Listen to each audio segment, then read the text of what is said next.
Kinshasa, Brazzaville, pe mokili mobimba bilonyoso oyo bozwi susu occasion malamu ya kolanda Info Plus HD ya lelonga ishe de bula la Colombe na sepeli komona bino ebele boye liboso ya ba poste téléviseur na bino tofungola basango na biso kuna na province ya Lualaba précisément na Kolwezi epai wapi président de la République Félix Antoine Tshisekedi Tshilombo asali bongo ouverture ya centre ya négoce ba détail na élément oyo.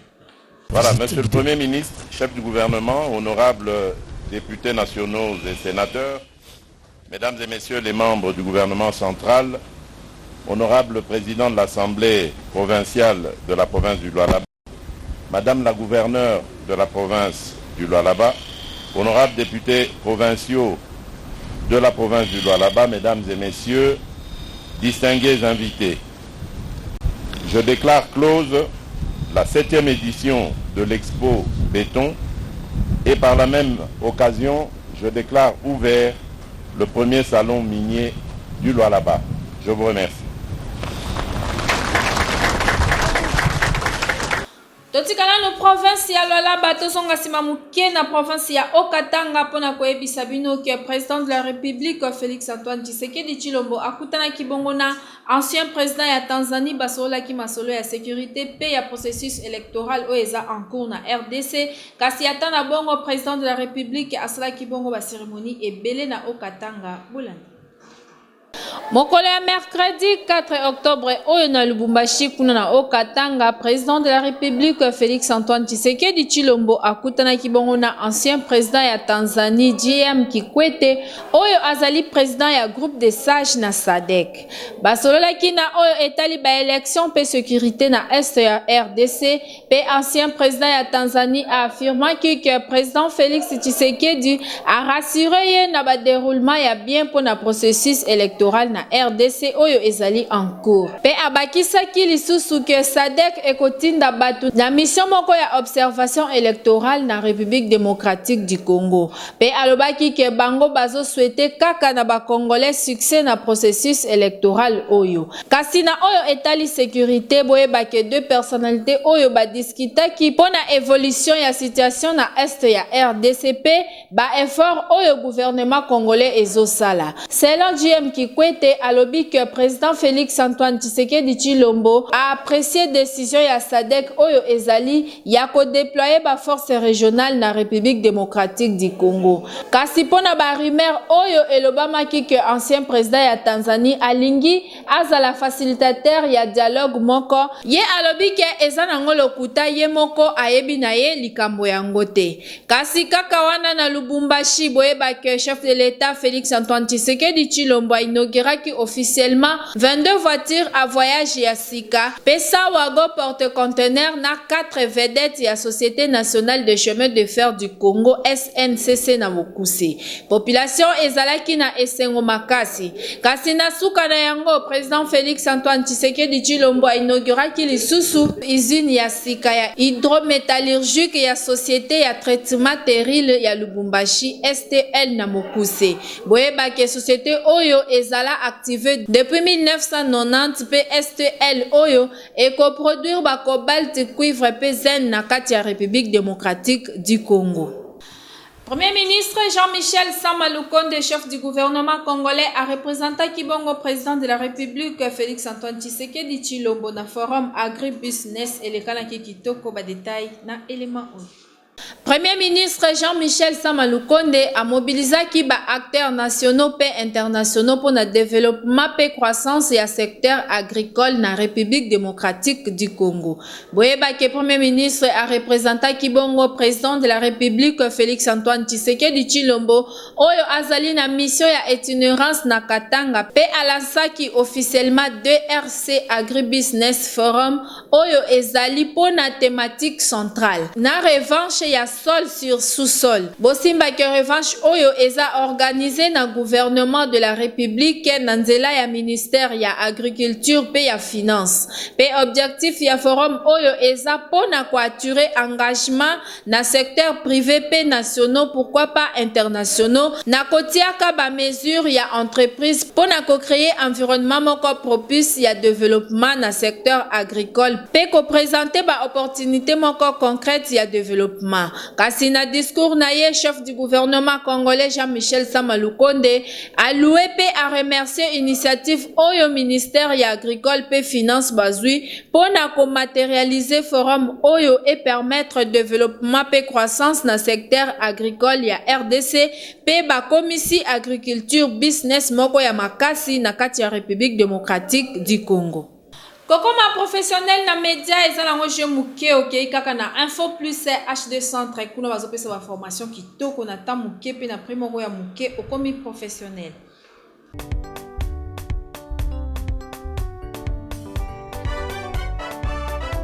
Info plus HD production centre il faut pour la vie nyonso ba ebolingaka ko batisa connaissance likolo connaissance ko batisa moi un plus c'est boya ba filière c'est tellement ébélé okoye ko na ndenge moko esengeli notre et votre leur matassa notre et votre leur BTC nos voleurs. Les lots toujours présentés Bino Bongo Régie Télé et Info Plus HD Production. Ozala Posa Babengayo, régisseur de l'émission Kobuka la Teyaka. Porte Fongami pour la Bino pour la TV. Tozaka la montage vidéo, na prise de vite. Topé na journaliste un peu à BHT, kasi Tozape na Régie Télé. Bongo ya Régie Télé HD Production Info Plus et Bongo Régie Télé numérique. Ozala Posa au mixé ba émission ndengenga na mixaka Kobuka la Teyaka au mixé.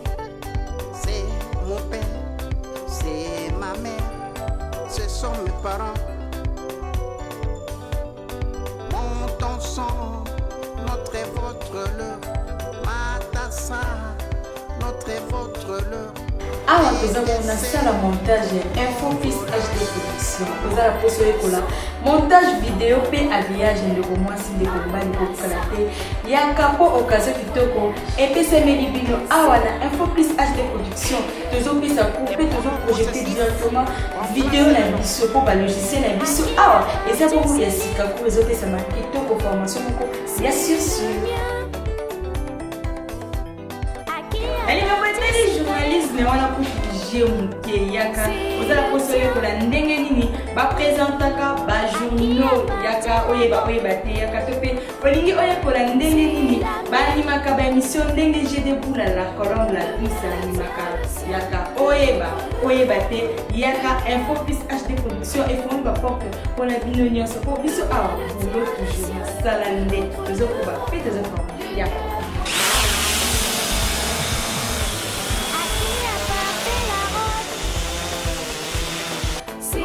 Prise de vie au niveau où il va filmer, il y a awa pito matisa trône loko l'avion olingi oyeba ko matisa ko kumbise trône ndenge ndeka kuvoka likolo awa na Info Plus HD Production formation ya matériel pamba pamba jeune qui matisa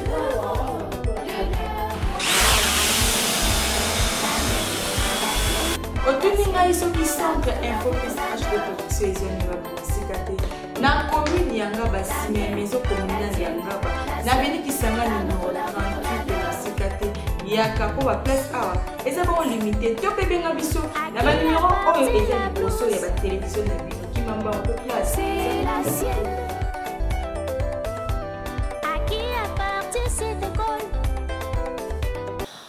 Pour comprendre que na Info Plus HD Centre ozopesa ba formation ya malonga bolanda ba oyo bayaki koyekola bongo pilotage ya drone ndenge basala ki pratique na bango.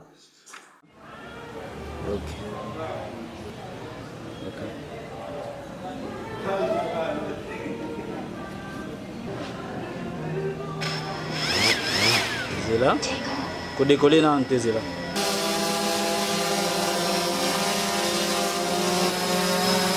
Mata likolo. Ok.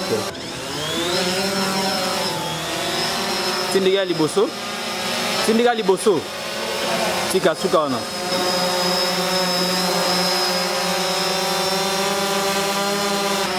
Matisa. Pitisa lisusu. Pitisa malembe tina se. Pitisa.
Ba reporter ya Info Plus HD basali constant moko koloba ke ba marché pirate ezo silate na ville province ya Kinshasa atako bakonzi bazo bengana okomona kaka na tamuke ezo ni nango lisusu nini ezo créer bongo bolanda réaction ya population.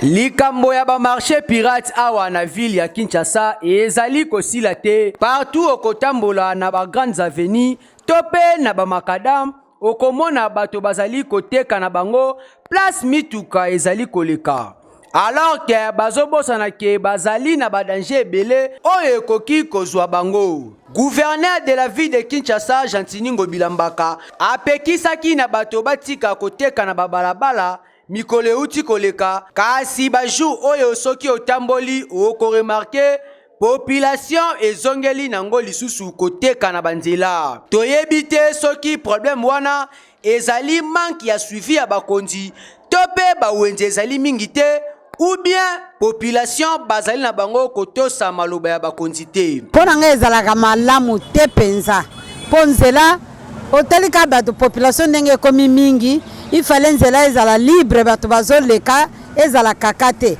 po ntango bato bazoteka mutu ntango azoleka mba mosusu akotuta mafuta akotuta ngube esopani mama wana akosileka eza malamu te. Eloko eza pasi na mboka na biso ndenge bozotambola ozomona souvent na baline principale neti na prince soki etouffement ezali bato bazoteka pembe na nzela mituka moye esala manevre eza te bato pe moye baleka eza te yango ezobenda bambuteyage makasi. Kasi tokosenga na bakonzi ya ville basala eloko ya bien pour que problème oyo esila population batika koteka na banzela bakota bango nyonso na bawenzi.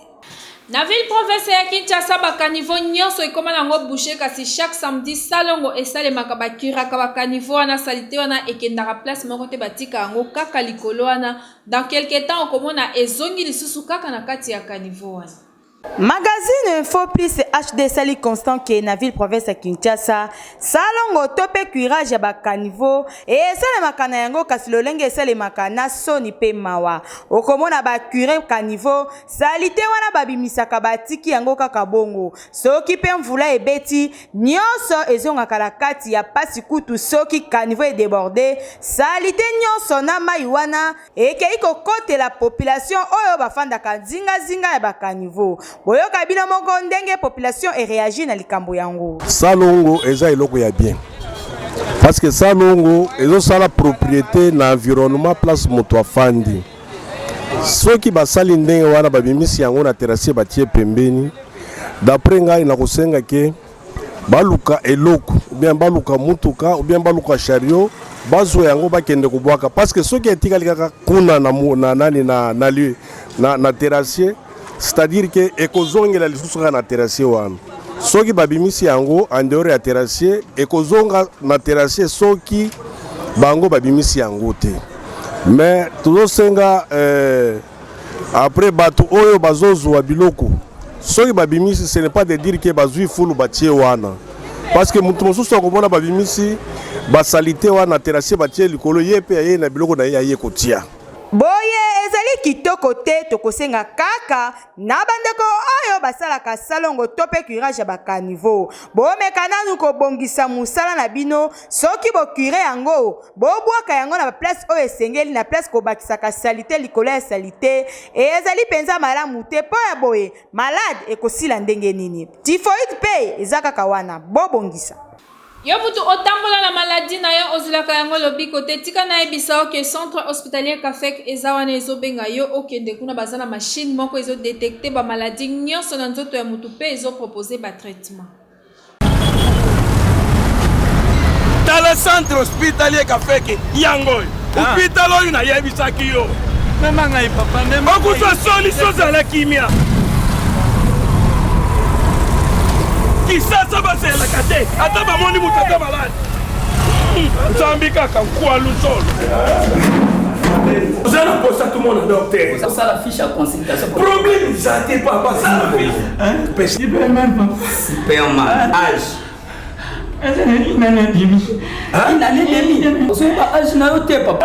ngana yebeli azala 40 winte demi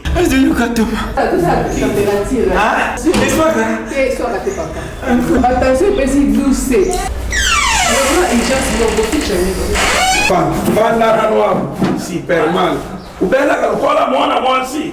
Papa docteur, bonjour. Bonjour. Papa, yamba muto pas moyen. Docteur, nous avons eu comme connaissance ça la bêtise. Nous avons eu katibia, ils ont katana mata. Papa Superman. Docteur. Et si kayo ye zala na kimia. Na yoki ba plainte na yozo pesa awa. Isa centre hospitalier Kafek. Tous na machine ou ba bengaka prophète. Tous na 50 malades na zoto. Nyose kobima. Ndenge ozotanga o koto AVC koto yo mkongo pasi koto ezo zika ezo nyos ekobima na nzela ya prophète. Omoni sorte ya machine oyo. Docteur Kafek na kotambola ba formation ndenge na ndenge na ba France, ba États-Unis, na bisika ba mboka ndenge na ndenge. Nde akendaki ko découvrir machine oyo tozo benga lelo prophète. Ayeba kama kambo ezoya. Soko kozwa malade eboya après machine oyo ko détecter. Soki malade oyo ewumbeli akoyebisa esali mbula boni mbula tel. Eza ba tebele oyo awa baya na centre hospitalier Kafek bakutana na ba spécialiste pour awa eza na minele baya ko traiter awa. Tellement que machine wana mundele achie mayele na ye nyonso na kati na yango azoye bazo détecter ba malade nyonso sans mo taper sa plainte. Otaka nzambe. Pe machine oyo et ça la coopération sans cicatrice. Mutazaki na hernie oye na centre hospitalier Kafek na hernie na yo et ça l'opération. Ezala o myome o basi bazo nyoko ma mususu bazo vanda na yango kambule belé bazo botate. Na centre hospitalier Kafek oye bakosa l'opération sans cicatrice. Telema sikoyo okota na machine. Ozota la sikoyo kuna na écran. Ndé ozobuni. Kuna nezo détecter Jean luka ba malade nzoto mobimba. Ndenge oleki na consultation na machine oyo prophète. Déjà solution na yo osozwi yango lobiko na yo ezwami déjà. Ezala mutazana AVC, ezala mutazana poison, surtout poison. Ato tika na 2 minutes ya liwa. Yaka na centre hospitalier Kafek okozwa lobiko na yo. Awa machine eza ebele. Surtout machine oyo to bengi prophète papa ya on suka. Nazemi mubimba. Umoni meme ndreko na yo musuta zana kuna na province soki ya nini? Benga ya utinda ye na centre hospitalier Kafeke. Iza na veni Ngindu numéro 5. Quartier Yolo Ezo. Kaka na rond-point. Bandeko les Français par la musique baza toujours wanana album na bango les fous du français pour na ko améliorer langue française na minoko ya bana na biso.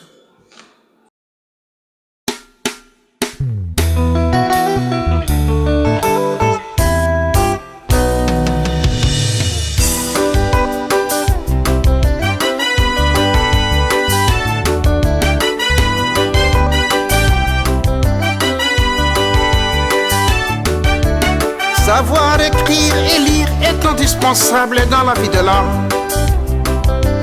J'apprends l'alphabet français. A. Alphabet. B. Bébé. C. Cécile. D. Dodo. E.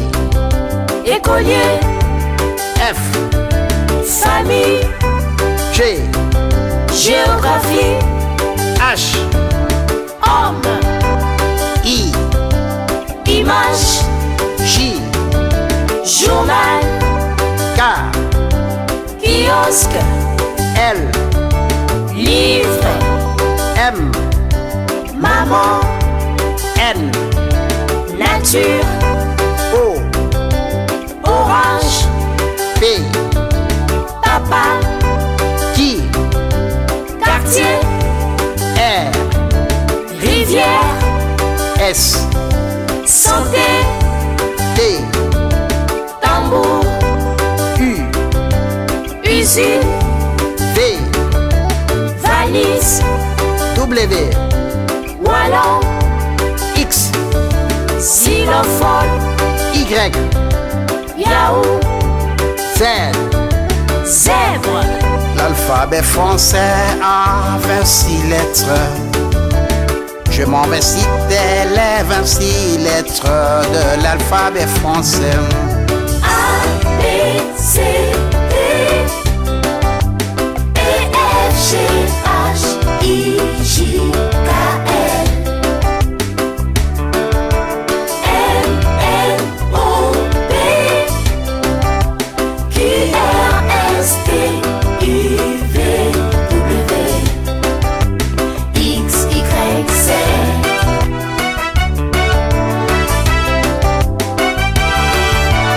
Savoir écrire et lire est indispensable dans la vie de l'homme. A, B, C, D,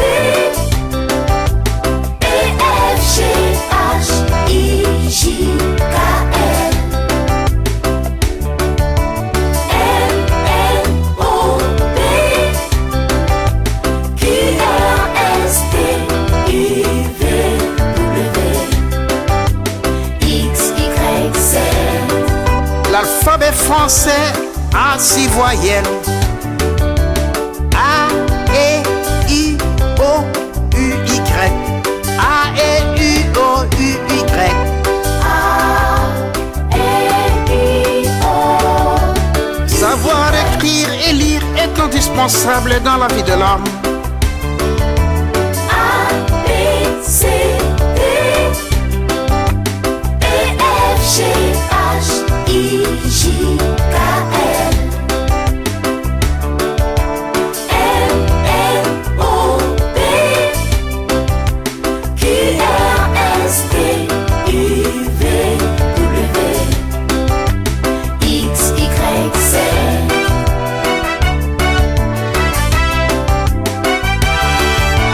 A, B, C, D, E, F, G, H, I, J, K, L, M, N, O, P, Q, R, S, T, U, V, W, X, Y, Z.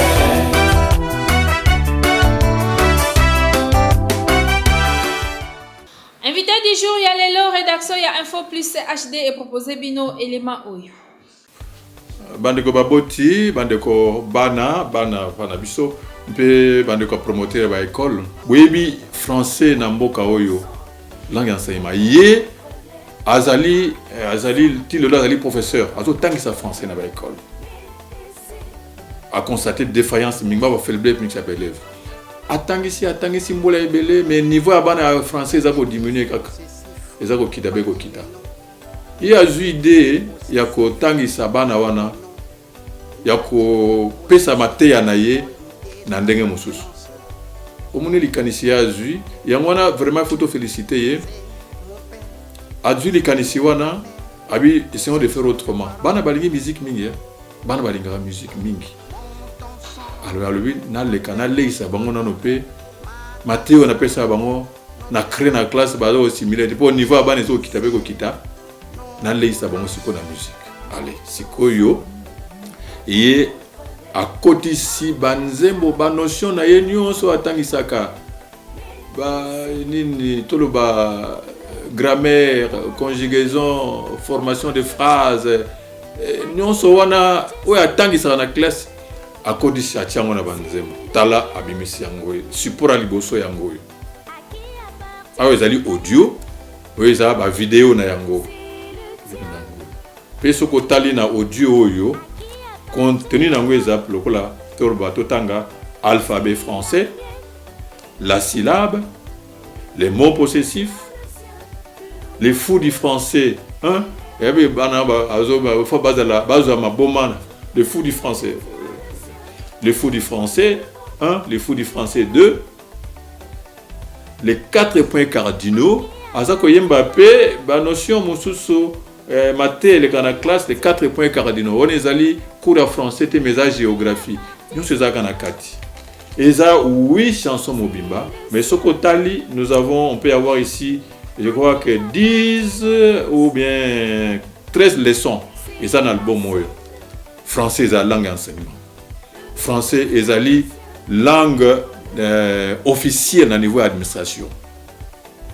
Et français, ce que tu as au niveau de Mboka, français est et ce qui permet de communication dans le paya, dans le mususu. Au Lingala tête, par exemple, dans le France, dans le Canada, dans la Côte d'Ivoire, dans le Congo-Brazzaville ici. Brazzaville coûte tout le bâté parce que bon, le Lingala.